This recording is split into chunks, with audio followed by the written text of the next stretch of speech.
Batu, Barada, Nikto. You must remember those words. Gordon's alive. You know what the Turing test is? I know Kung Fu. Dead or alive, you are coming with me.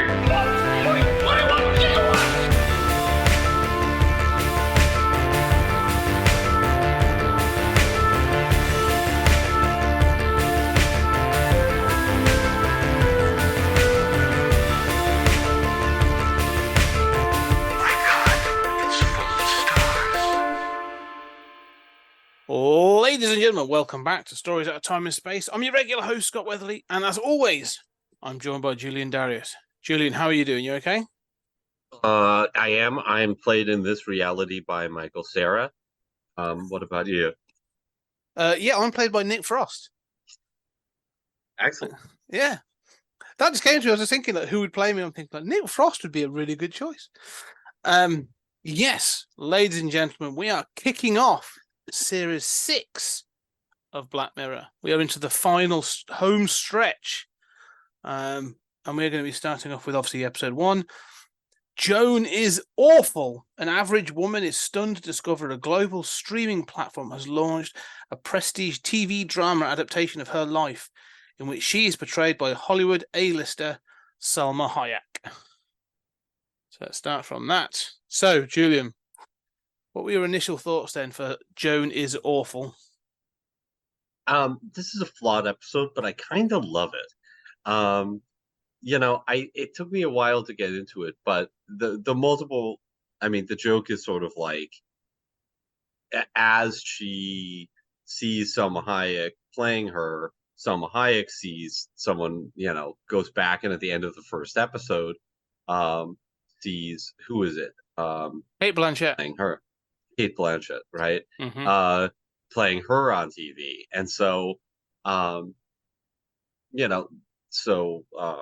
the main character, Joan, actually takes a shit in a church, to try to get Salma Hayek's attention. And it turns into a kind of like caper movie, in a way, like the last episode we talked about.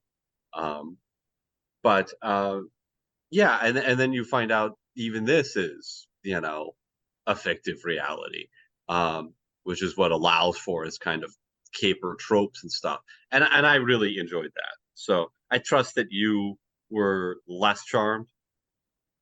I was. We joked about something about this, about naming the episode something that could so easily be, ridiculed. But also we made a point of, at least I made a point of the fact that I'm kind of tired of these these stories told within a computer and this kind of gets away with it because it's supposed to be a show that you're watching. So it's not as if it's all taking place within a server. What you are watching is a show. It turns out that's the twist. So I give it that. But again, it's this sort of like AI that is, we're led to believe it, has an intelligence and all this other stuff. But other than that, this episode started to, the thing about Joan is awful is the fact it's like I just disliked the main character. But then I heavily disliked the way that her life was distorted. And then it started to fall up. For me, the Salma Hayek is the best part of this episode, mainly because I think Salma Hayek is phenomenal, and I think not only is she like stunningly beautiful, but like she's funny enough, and I think she's sort of able to take the mickey out of herself enough that I think it works. But I just by the end of this episode, I was kind of annoyed. If I'm honest, I was kind of annoyed, and I would say this episode is awful. I did not like this episode for a number of reasons. When we've sort of said about decisions and character decisions, and you'll say like, well, it's only a TV show, so it's this character decision is made to progress the plot. But this isn't meant to be a meta narrative. It's supposed to go all the way back. And if anything, I think it falls down on that point because it should sort of. I think the ending sort of weak because it should really end. It should suggest there's a Joan in our world. Mm-hmm. That would be where I'd be going, but it doesn't kind of do that. It doesn't. I don't know. You're saying there should be a further source. No, I don't Joan think. who, I like- don't think you should ever meet. So the end of I don't want to jump to the end, but I'll get to the end and what I think about the ending. But I don't think you should ever meet real source Joan. Because she's in our world. She's in our world. Right. Yeah. Yeah. I mean, you could do that, and that would be a sort of like, oh, who's watching Netflix right now kind of, thing. And this has Streamberry, which has a show named what is it? Locke Henry, on it. Yeah, which and obviously plays into the next episode. Next episode, and, Yeah. and obviously they've made fun of Netflix direct by name in Bandersnatch. So here it's Streamberry. So Yeah. I mean, there is that whole like meta thing. Yeah, personally, I found Salma Hayek a little annoying. They kept like, she is kind of annoying in this episode. She's fine, but there are a few times where she's trying too hard, and she has the same joke like multiple times, that's like, mispronouncing something or whatever. And her character isn't really consistent. She's kind of like a bitchy celebrity and then down to earth the next minute. And, I mean, these are minor quibbles. I mean, but I wasn't as charmed by Salma Hayek. I thought the main version of Joan, played by Annie Murphy, was the most charming. And she's clearly a bit of a wreck, but and I think she's not supposed to be that likable. And I don't have a problem with unlikable characters compared to most people. But yeah, I mean, I liked her the best. But I also love that like Source Joan is kind of like clear, like obviously she's played by an actress, but I mean she's okay, Kayla Lorette, right, a Canadian actress. Okay, so. But she does not look like an actress, right? No. I mean, she looks like, a real person.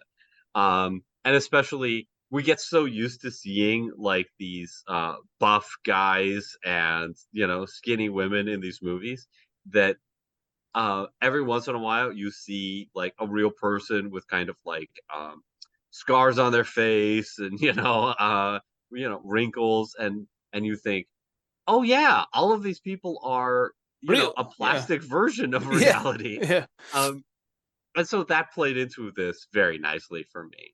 Yeah. I agree. I'm going to disagree. I found Annie Murphy.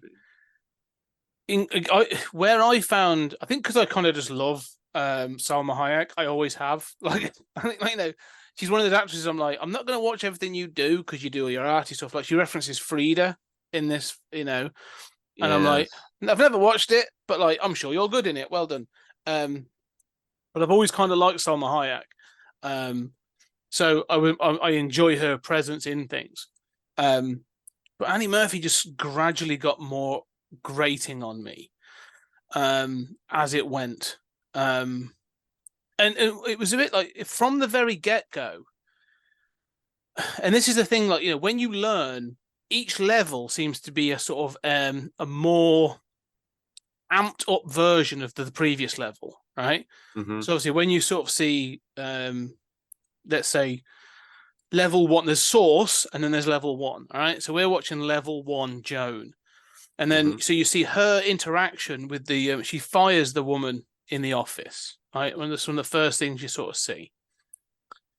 And there's this bit where the woman that's sort of talking to her, like, and level 1 Joan, main Joan, is sort of like everything she does is sort of fine, but kind of slightly unprofessional and sort of like cowardly, but not wrong.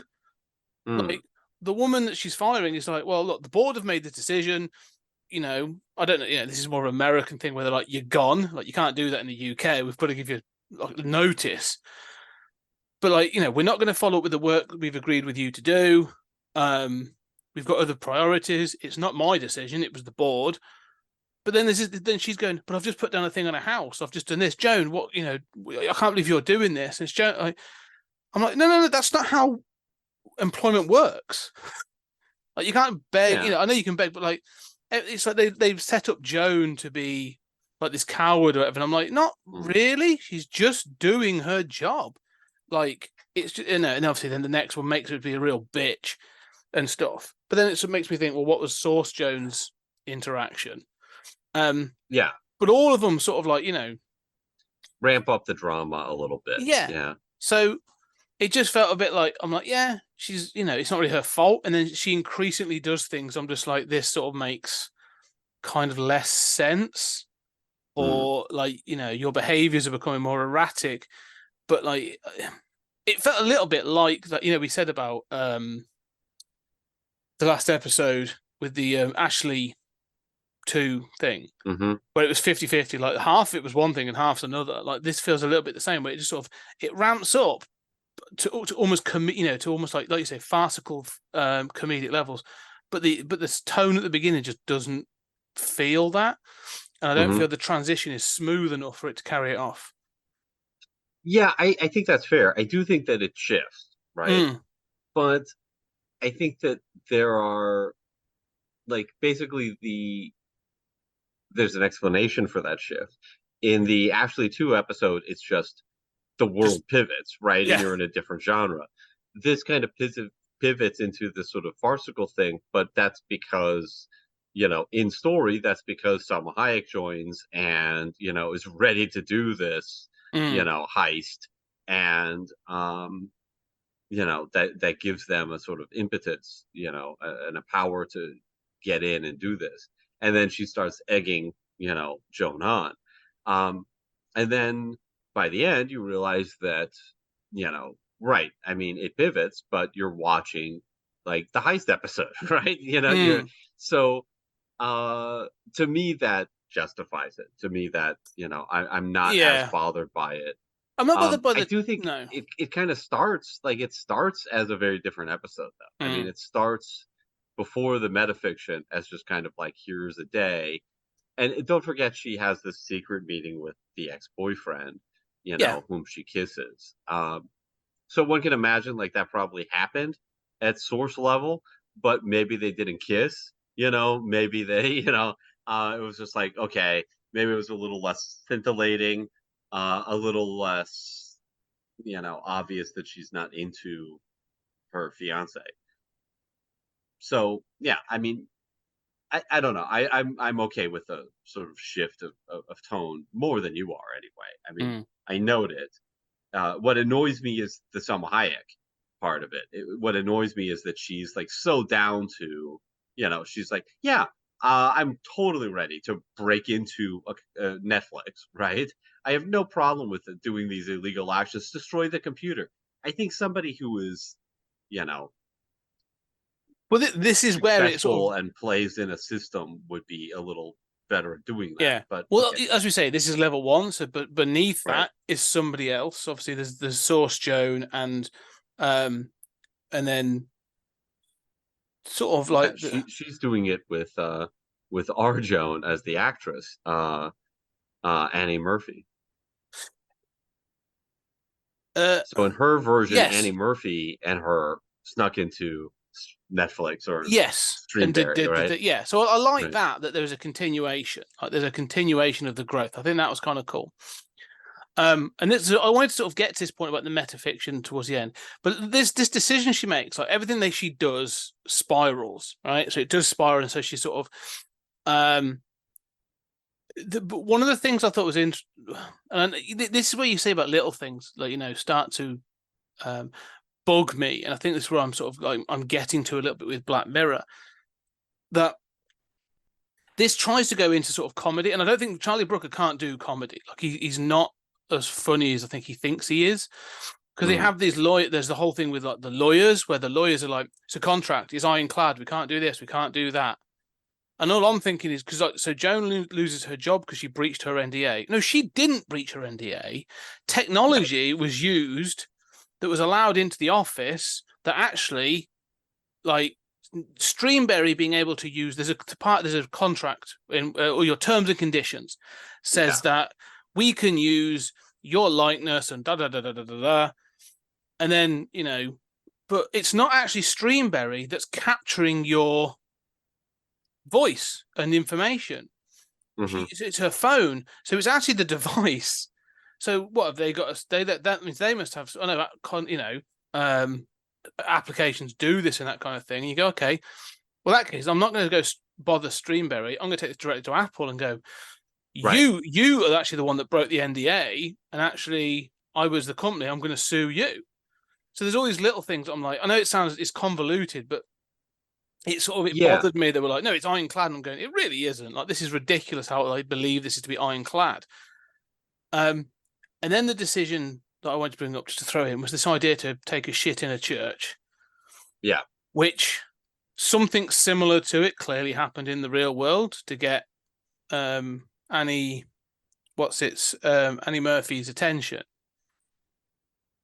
And even I didn't think it was going to go there, right? Because in my head, I just went, well, I've now learned that all this information that's been turned into an episode is coming through my phone. And I have my phone here, right? So I often have my phone very close to me. So I thought, okay, let's just fuck up their continuity then. Do you know what? For 2 days, I'm going to put my phone in a drawer and ignore it. Right. Yeah. I mean, I would say the jump to shitting in a church was surprising to me, but okay, I went along with it. It's certainly entertaining. I agree about the contract thing, not being, first of all, most lawyers aren't that patronizing if somebody isn't being a dick to them, they deal with people who don't understand the law every single day. So I found that, a little off. Plus, they're going to want billable hours. So they're both going to go, yeah, I'm sure we can do something about this. Leave it with me. I'll investigate. Yeah, I mean, I think, maybe. I think that a lot of lawyers wouldn't, but whatever. I mean, there are things that can be done. But the point that you make about the phone is it's one of those things where, like, the line of dialogue needs to be in there to explain how they're in real time seeing what she's doing, right? Or making a show about what she's doing. But nobody ever says, right, take the battery out of the phone, right? And I had the same thought. I was just like, okay, there's an obvious solution to this, right? And also, if that's Apple, you have to, believe that it's on all the time. It's listening all the time. It never occurs to you to not do something with it. You've taken it on your heist with you, even knowing that it's tracking you. I mean, that stuff really falls apart. And also, like, it's there with you as you're saying all this stuff. Like, it never occurs to her to say, like, oh, this part I don't want anyone to hear. They could have had some fun with that, and have a kind of like edited reality. And she's like, aha, I've been making all these plans, in the backgrounds that you can't know because I didn't have my phone. But they never play with that. It's clearly just that line of dialogue that's supposed to, which at least that line of dialogue is in there. But we've had a lot of episodes where we bitched that it wasn't. But yeah, it mentions with you about the phone. Yeah, because that's where my head went instantly. It was like, oh, we'll stick it in a drawer, and then for 2 or 3 days, and the show's dead because no one wants to watch, like, the inside of a drawer for 3 days. So yeah, no, it was there was that, and I think really what it comes. The other thing as well is it assumes. And this is an odd way. It assumes everybody has, like, everybody else involved, is agreeing to this. So you have like the old boyfriend coming back, the ex. You have the current boyfriend, Krish, and then you have like the boss, like her gay colleague. All these people would be going like, oh, hang on. No, I'm just as susceptible as everybody else. Yeah. Oh, I don't like this. And, this is in my terms and conditions. Right, well, I'm out. Like this, instantly I would be like, or even, and also the company would be like, right, no phones in the office. Yeah. Done. I mean, okay, so the phone thing is definitely an issue. Yeah, but even the You know, terms of conditions thing, like once you realize it, people, everyone else, if it was me, if I was right. watching this and I learned this, because it'd be, I think it's all over the newspaper how this is being done. Mm-hmm. I Right. would be like, I'm sorry, I'm coming out of this. This seems really dodgy. I'm Like I'm, taking a Netflix break. yeah, exactly. Yeah. Like I wouldn't be watching. I'd be really worried, and I'd be done. Well, I mean, I think that there's this fascinating idea of sort of like that this is going to be rolled out for everybody. And and obviously this depends on sort of like where you are in the tree of, realities here. Mm. But it's Joe. I like this idea that it's Joan is awful. There's this conversation like, why is this so negative? It's just like, I well, love that's that. what gets people to really pay attention, right? Um, that it activates their anxious narcissism, and that's how we get the real hours. Um, so I really like that, and I like the idea that sort of like, there's no mind in the computer, right? I mean, Hmm. there is this kind of stupid. I hate that the joke is done twice. That she says you know, quant, Selma Hayek. It's the quant Mm. computer, and she says, quant puta, like twice, as if Yeah. it was clever the first time. Um, is part of what I mean by sort of her stuff missing for me.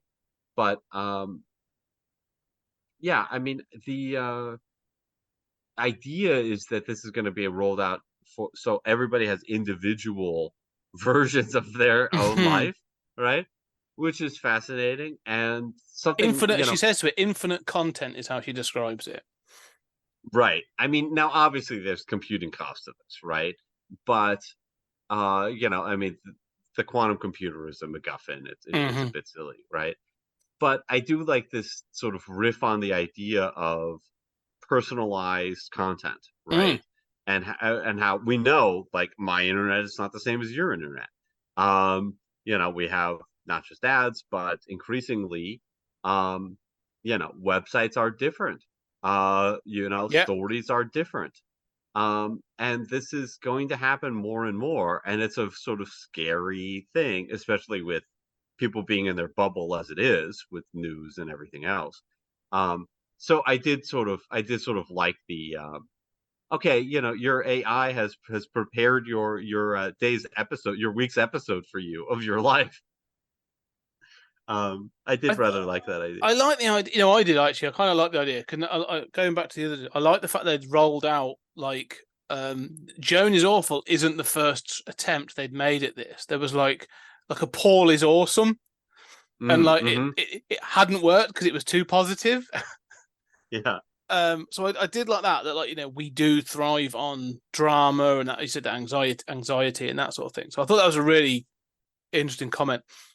Um, the other thing is what you say about this sort of this idea of personalized as well, and you are right, exactly. So like like you say, the algorithm says you've been watching this, so here's some films we think you like, or move on to the next thing. That's what the idea is, to keep you enticed and going through. What what this is an interesting episode though. It's a bit like we talked a bit about this when we spoke about Battle Royale. Mm. This idea of violent cinema criticizing violent cinema. This idea of sort of going like, look at you animal, watching these children be killed, but also pay to watch this film about children being killed. And this feels a little bit the same in the sense of like, this is a Netflix show saying like, that's right, your streaming platform is listening to you, manipulating you, and da da da. But keep paying for this platform that's going to keep manipulating you and listening to you and that thing. I'm like, I'm not entirely sure how I feel about that, but it's kind of brave on their part. Yeah, I wondered about that too, especially post sort of Bandersnatch. That you know, there were also some references in the fifth season, where it's clear that like Charlie Brooker can do what he wants, right? Yeah. I mean, it's um, but also it makes me think, like, I mean, I've watched like reality, dating games on Netflix, where they'll say, right, don't tell me this is going to be The Hangover. I mean, The what Bachelor. was it, a cliffhanger. Don't tell Ah, me this is going to be a cliffhanger ending. It is, screw you, Netflix. Like, where the narrator will just like point out the tropes and say, like, that's really cheap of you, Netflix. And then it yes. goes to the next episode, and it's like, okay, irony is dead. Um, it's sort of like post George W. Bush, post Mm. Trump. The conspiracies are in the open. The person says, "My plan is to take over the country illegally." Yeah. Like, you Well, know, I saying that, you say that, right? Let's just say not irony's not dead. Let's talk about how prescient this episode is, in the sense that the big thing of this is that terms and conditions we don't read, in which they Mhm. can use us as content, and it has just literally come out. I think either yesterday or the day before, over the weekend. We are using Zoom. We're doing this call over Zoom, and then we take the audio. Zoom have decided into their terms and conditions about how they can use any content that is recorded for AI learning, but then they can also repackage that content for anything they do. So they could literally take this episode, repackage it, and be like, "This is the Zoom's stories out of time and space," and do their own thing with it, which makes me very, very nervous. But mainly because it's around our opinions could and will be fueling AI, Mm. and I find that's kind of like fascinating. But the other Well, thing is, I mean, but that should be the case. I mean, mm, it's offensive to me that any AI would not be based around our opinions. well, exactly. Yeah, it elevates any chat GPT just by listening to the podcast. But I'm not worried, because I also assume that every content on Apple that I Hmm. already submit is doing the same. Um, but what I thought was interesting about this episode, they then talk about selling one's likeness, Hmm. celebrities selling their likenesses to be used as an AI device, which has already been discussed. And there was a rumor that Bruce Willis had done it, Hmm. so that because obviously he's very ill, he's becoming increasingly ill, and there was rumor that in order to make more money, he could sell his likeness. It wasn't true, but the technology is there. We've seen, like, with deep fakes and all this other stuff. Like, Hmm. recently the de-aging with, excuse me, Harrison Ford for Dial of Destiny. Um, and then obviously the other thing was this idea of AI generated content. And we now have the Screen Actors Guild and the Screenwriters Guild on strike for this very reason. And Netflix is one of those that is currently recruiting an AI content moderator Hmm. role. So it's, as you say, this is literally like, Charlie Brooker wrote this, and Netflix just went, "How did you know?" Oh well, we might as well make it. Like this it Mm. feels so sort of prescient. I was a bit like, wow. Like you said, they're not even hiding their plans anymore. They're just putting them out in the open as content, which is amazing. Yeah, I wonder about that. I mean, I think that, um, I mean, that is one of the things that I don't agree with the writer strike about, because the initial thing that the Writers Guild wanted was to prohibit use of AI in screenwriting, basically. Mm. Yeah, that's never going to happen. I mean, that is really stupid to ask for. We don't even know what this thing is yet, right? Like, people are using this to generate term papers and then edit it. You certainly cannot have a blanket, thing. And we don't know how good the AI is going to get at generating scripts. I mean, certainly no company can or should ever agree to not use AI writers, right? I mean, this is utterly absurd. But um, you're right that this is going to happen. And, I mean, I've seen AI produced video. I've seen AI produced scripts and AI produced images, obviously, but I have seen, like, AI produced shorts of like news, Mm-hmm. Mm. programs and Yes, I whatnot. saw it. Yeah. Yeah, and they're sort of amusing. And so there will be AI produced content on Netflix, and that's fine. But the problem with the terms and conditions thing, and I think that here's where I like this episode. is that it doesn't go too deep into these parallels. I think when Brooker goes too deep into those parallels, they kind of start to crumble and fall apart, right? Mm-hmm. Like, for example, all this talk about terms and conditions and stuff, it's like, okay, it's clever. Everybody knows, they don't really read this stuff. But it's not that clever, right? Because if you press too hard on that, I mean, it works as a justification, but if you press too hard on that, lawyers can penetrate those terms and conditions, right? Yes. And there will come a day, if it hasn't happened already, when a lawyer will argue in American court, none of these terms and conditions are enforceable because they're designed for somebody to not read them. Mm-hmm. And we all know that the practice is not reading them. And basically, that means these are unenforceable. Somebody will argue that. I'm surprised it hasn't happened already because of, like they say, the length, language, and all this other stuff that's used. One of the things that's interesting, as you saying that, there's a thing in this country, they call it the crystal mark. I think it still exists. And basically, it's a thing. If you received information or documentation from a corporation, they had this crystal mark, which is basically everything they've done has been run through to be as simple as possible. So they are not using jargon. They're not trying to use over legal terms. Or that it's been made as simple as possible, and it is a past this accreditation. And I think terms and conditions are not in that realm, because they are getting to that point of being like a legal document where I'm like, the party of the third party, and you're just like, I haven't got a clue what this says. Mm-hmm. I'm just going to agree so I can watch the films. Right. Well, and I mean, one thing that people don't understand about contract law is, not that I'm a lawyer, and I'm not, but people like to think that you can agree to anything, right? Well, no, you cannot. You can't agree to sell your child into slavery. You cannot agree to take on a debt that can never be repaid. I mean, there are whole categories of things that you cannot legally sign a contract to do. Well, probably at some point, courts will rule that you cannot legally give away your likeness in perpetuity in exchange for use of a streaming service, So things like that, I mean, are going to wind up being adjudicated. But just like the AI thing, like, you said Zoom does that for, AI learning. I mean, this is being litigated now. Obviously, the source of AI. And then you get into, what I think is a very complex discussion about,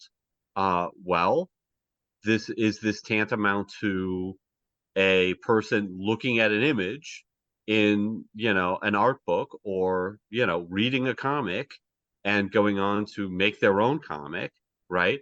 Or is the fact that it's an algorithm that has looked at that, does that mean that somehow that author, that rights holder, is due some sort of remuneration for all time for that algorithm, that's probably looked at millions of things, and in reality is kind of designed to, and being built to replace that, rights holder, which is the real problem, right? Just like with the Writers Guild strike and everything. So these are complex issues, but I like that the episode doesn't get into the weeds on any of them, right? No. It knows enough, just like with a phone, like, just say it.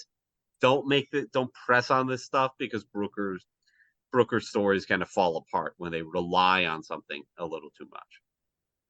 Yeah, I think the point you make there about creators is really interesting, actually. I've never thought of it that way, because it's AI is the computer itself, let's call it the program, does look at 1,000 images, 1,000,000 images, whatever, and then generates its own image. And then the idea is people are saying, well, you're using my content to then create your own, and it's plagiarism, or it's there's some ownership rights. But then if you look at certain artists, you're right. Like, two very good examples I would say is, I'm a massive Bill Sienkiewicz fan. I think he's a fantastic artist, not just obviously of Moon Knight, but like everything he's done. And he found he found his own artistic style, but he broke in because he looked like he drew like Neil Adams. Mm-hmm. That was literally the reason they accepted him. Well, they were like, "Oh, cool, he's good, he's fluid, right? We can drop him in." And then again, one of my other favorite artists, Greg Capullo. You look at his early stuff. Some of it, I would say, is indistinguishable from Lee? Jim Lee. Jim Lee. Yeah. And he was obviously, he came to attention replacing, Todd McFarlane on Spawn, right? So I mean, he was going for the Todd McFarlane kind of Jim Lee, yeah, style. Exactly. But, and remember, I mean, our whole concept of creativity is strange in the West, right? I mean, like Michelangelo didn't paint that stuff, right? His assistants did, for the most part.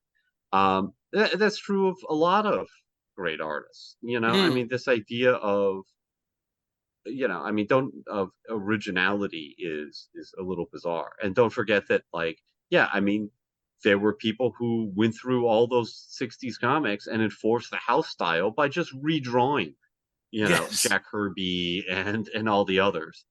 And that wasn't considered weird, and that wasn't considered offensive. That was, how you bring different artists into a more house style look. That was part of what you did. That's fine. In the same way that, like, you don't say, "That's my script, Disney can't touch it." Well, you got a lot of F-bombs here for a Smurfs movie, Julian, this is what is done. So, I mean, I think that there are multiple issues here, but one is really, just the fact that you can write for a Netflix show and you don't get really any royalties.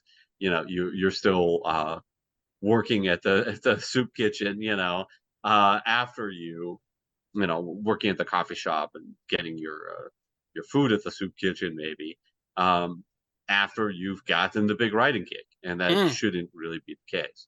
So Which there are we hear issues with squeezing people. Yeah, and I agree with that, because you do hear of this of, like, all of a sudden, like, a famous artist or a famous writer or something, especially in the comics industry, becomes ill, and all of a sudden they're trying to raise money to pay for their for the medical bills. And you're like, "Oh, I thought you guys were raking it in." They're like, "No, those comic companies take the vast majority, and the page rate isn't that great."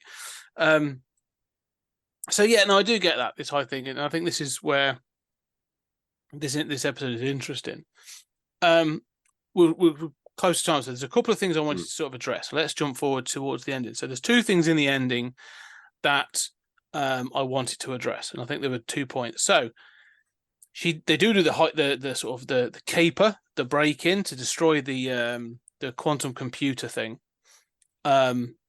Firstly, it's just outside of her office, which I know is probably a sort of thing for the show, but that's ludicrous. It would be locked in a server house and all this other stuff. So, but that aside, move on. And it's shining gold in a massively open, round room that's mostly air. Yeah, so roll on. I'm going to ignore all that. That's fine for the show. I'd accept that in other shows, so I'm gonna skip it in this. But there was a moment when they explained this idea of where they are. Like, I kind of like, again, Michael Cera appears. He's funny. I like Michael Cera. He always sort of is a good presence in things. And he explains about that we're not even, like, we're not the source. Like, we're level 1. Like, we are this level of fiction, and then it goes beyond that. And it's like, and then they find out there's an infinite level of realms. I mean, this is the what do they call it? Simulation theory, isn't it? Like, there's simulations all the way down. We might not even be the only simulation. We could be a simulation of a simulation of a simulation. So I like that. But there's a moment she's about to smash the computer with the axe, and the head of Streamberry clearly is trying to protect it. But she makes this point about this and says, "Think of all those billions of souls you're about to destroy." And it made me think of you, because you've always made this point of, well, they're not souls because they are just pixels and bytes in a server. So it's sort of like, Well, and I thought about you at that moment, because I knew, your antipathy toward, like, anything else that involves a digitized consciousness, I thought, yeah, this episode isn't really doing that, but like, I sort of inwardly groaned at that moment It and was thought, close enough. Scott's Yeah. gonna be pissed off at I that. was watching this over my breakfast, and it got close enough that there was a like. I was almost choking on my cereal. I was a bit indignant. I ain't gonna lie. It got to me, but it makes 2 points that I kind of like, and I want to talk about the meta ending, which I think was what we said. Mm-hmm. There's a moment when sort of Joan sort of because all the dialogue that she is producing is all the dialogue she's producing is being manufactured by an AI, right? So there's nothing that they are saying or doing that they can control themselves, and she realizes that because she's about to smash the quantum computer, and she says, "Well, I'm doing it because the real Joan's already done this. Like these events have already happened, so I did can't rather stop." like that, right? I was That's like, "Oh, the that's cool." determinism Yeah, that like we've talked about, right? yeah, yeah, this is going to happen. It has happened. It's going to happen. Like it's not time travel, but there's a deterministic sort of like continuation of events. But what I was what clicked in my head is like, well, the show is different. Then this is where the show starts to leave reality, because the show is actually, so we're watching the show version 1, right? Well, the show then is about a fictional person realizing they're a fictional person. Mm-hmm. So what happened to Source Joan in that moment? Right. I wondered the same thing. Right. What is on the source level where, what's the Michael Cera scene? Right? Like, why would Michael Cera be saying this? Clearly that wasn't said in source level, right? Mm-hmm. Or it's dumb to speculate, but I mean, we could speculate like that clerk it's could not. have said Yeah. like, But it's not right. dumb to speculate because, and here's what I wanted to throw in, okay? This is the point I was trying to get to, because we said about the deterministic. These events have already happened. Right. So where's the quantum computer that's generating this episode? Yeah. So, yeah, I mean, basically, I noticed that too, where it's like when they're going to smash the computer, right? Before you smash the computer, your world shuts off because it's already been smashed, Mm-hmm. in the source level. Yeah, I mean that is presumably the computer is so fast and so instantaneous in its rendering of AI reality all the way down that Yeah. it doesn't have a lag.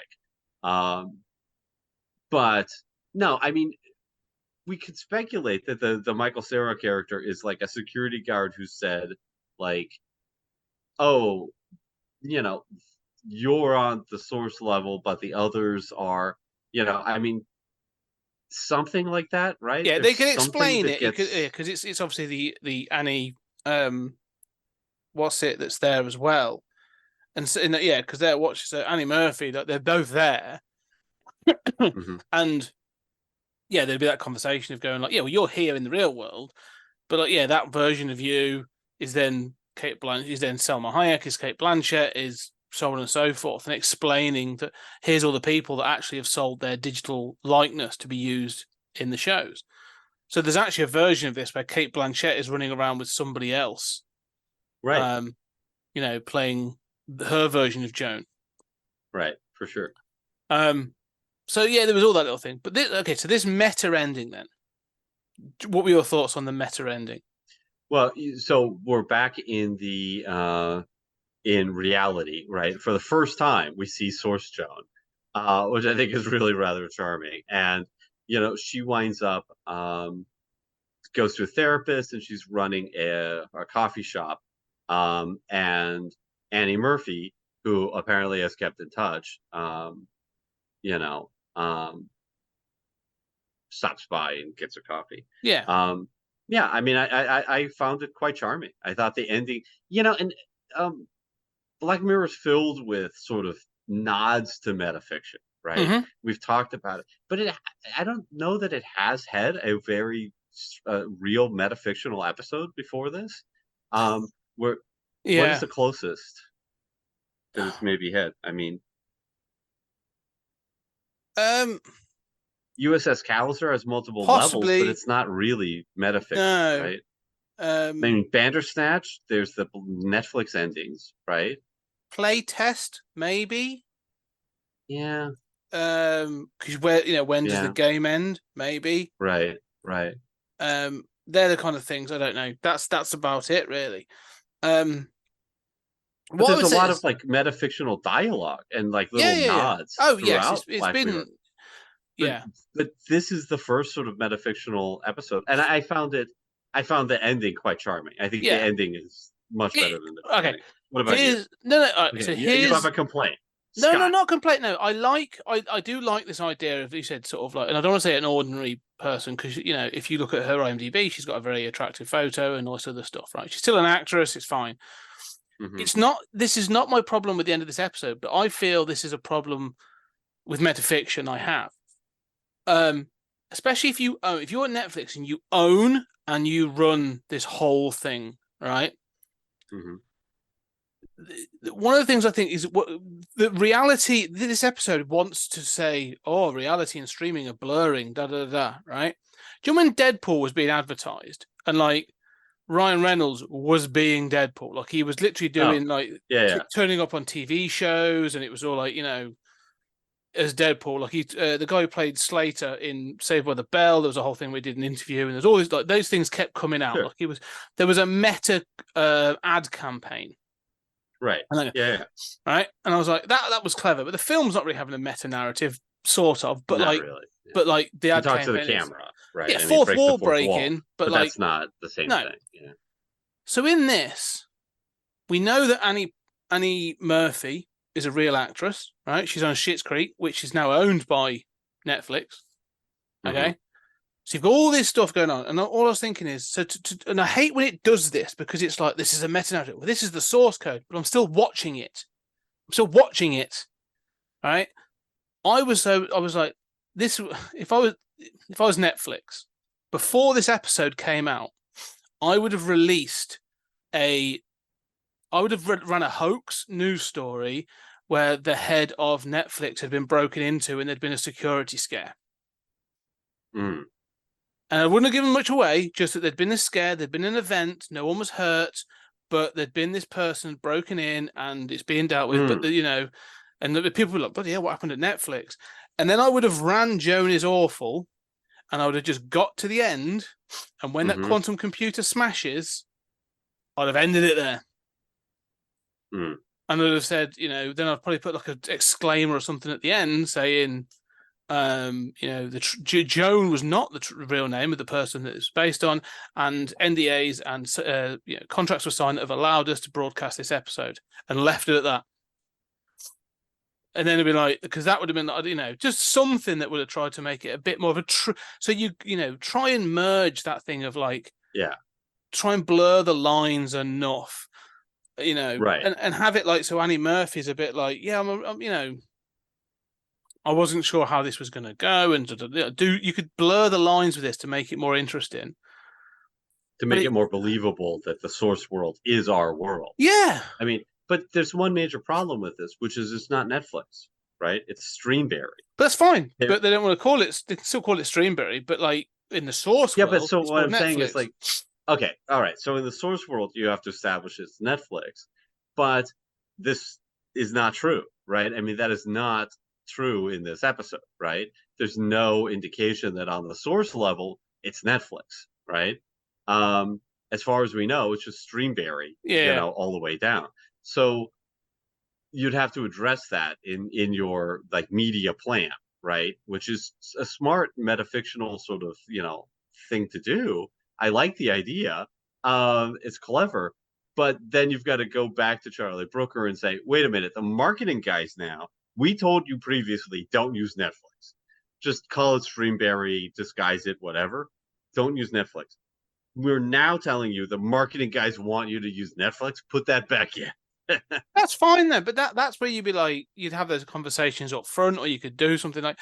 It just feels like when you are Netflix and you are in a position to have done something where you're going, we've got this, slightly satirical meta narrative about streaming and the use of sort of like likenesses and AI and all other stuff, and you don't fully take advantage of it, it just feels a bit like not disappointing. I was thinking like, oh man, like this would have been ace. Do you know what I mean? I mean, this has always been the problem I've had with whenever you have films like Last Action Hero, and I think Last Action Hero is a massively underrated film. But this idea of like, oh, it's Jack Slater. He's coming into the real world and he's going to meet Arnold Schwarzenegger. Yeah, but I'm watching Arnold Schwarzenegger on the screen. So I know he's not, it's sort of all this where I'm like, you're trying to have a meta narrative, but like I'm still one step away from this meta engagement. And Grant Morrison has repeatedly tried to do this in sort of everything from his, from Animal Man back in 88, through to Doom Patrol and since, Multiversity. Like it's always this thing of like, okay, you are one step away. You are like this, the page, and then this other reality. And I'm trying to explain it. And it never quite works because of that. Then they'd be like, oh, but then there's this. And it's like, oh, well, that completely sort of breaks the connectivity. Do you know what I mean? So yeah, I mean, I do know what you mean. I think that, I was thinking of like the, is it Purple Rose of Cairo, the Woody Allen movie that has the meta stuff. Yeah, and I think Last Action Hero and Purple Rose of Cairo both kind of have that problem for me. But where it kind of works is where, like, let's say, you have the famous panel where Animal Man is looking at the reader. I can see you. Yeah. Right. There are where like that doesn't, like I guess you could stop and say like, well, okay, somebody drew that. Is he in the next panel? Like, why is he smaller than he was on that splash page? I mean, you can kind of pick it apart, but like that doesn't collapse under its own weight, right?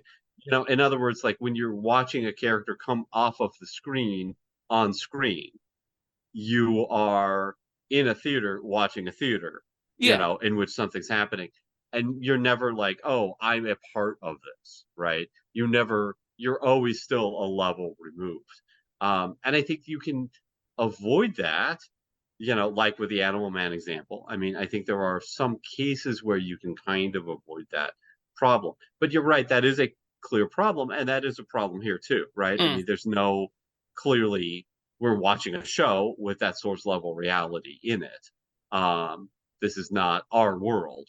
And I guess I just am not irritated that it isn't, right? Like it's not that I'm irritated by the end of it. I think the end of the episode is kind of sweet, as you say. It's more the fact I'm like, this feels like you want to, for all the times that Brooke has tried to be really clever, this felt like an obvious, like, try for something, really swing for the fences. Let's try for something really sort of interesting. And it was just, they went down the normal narrative route, which I found, I'm like, oh, okay, well, you chose that, but I think you've missed an opportunity here. Yeah, it was. I mean, I was more bothered by that with Bandersnatch, with the sort of like, because it is Netflix there, and there are those endings that have Netflix making the Bandersnatch movie / interactive special thing, and yeah, I know like they scaled the whole thing back or whatever, but I mean, I thought there was more to do there. Yes. Here I sort of feel like I give it a pass because I think it's a fun little narrative. I don't think it's trying to kind of blow your mind or put its thumb in your eye, in the same way as I think Bandersnatch could have. No. Anyway, we're sort of running to time now. So, any final thoughts then for Joan is Awful? Joan is great. No, I enjoyed this episode. It took me a little while to get into it, but it's for sure it's not a perfect episode. It's not in my top 3 or something, but but I thought it was fun. And again, it's sort of nice seeing a metafictional episode where we haven't really seen one before. It's just been a kind of theme. So, any final thoughts on your end? No, I say it's probably not as egregious as some others. It's just really bothering me. I think it misses that thing of being a consciousness inside of a computer. I'm glad it doesn't sort of do that, which is it's fine.